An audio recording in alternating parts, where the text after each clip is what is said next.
భారతదేశ తొలి మహిళల ఉపాధ్యాయురాలు. పెద్దల మహిళా ఉద్యోగం 1831 జనవరి 3న మహారాష్ట్రలో సదరా జిల్లాలో జన్మించింది.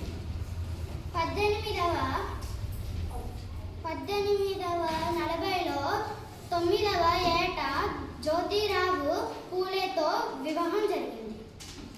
1848 జనవరి 1న పూణేలో మొట్టమొదటి బాలికల పాఠశాల ప్రారంభించింది. 1848లో విద్యా ఉద్యమం ప్రారంభించిన మొదటి మహిళా ఉపాధ్యాయురాలు.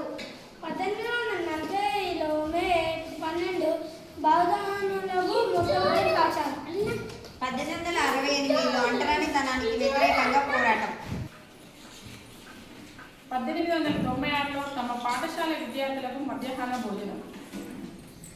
1890 నవంబర్ 28 తన భర్త చేతికి భార్య నిప్పు పెట్టిన తొలి సంఘటన. 1849లో పూలే సావిత్రిబాయి దంపతుల గృహ బహిష్కారం. 1873లో 24 సెప్టెంబర్ తన భర్త జ్యోతిరావు పూలేతో కలిసి సత్య శోధక్ సమాజ్ ప్రారంభం. మహిళా హక్కులే మానవ హక్కులు.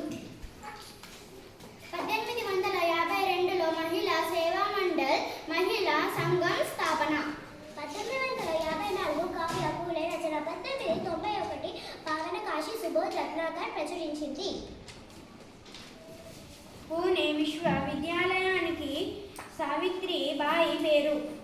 1897లో సావిత్రిబాయి జ్ఞాపకార్థం భారత ప్రభుత్వం తపాలా బిల్లును విడుదల చేసింది.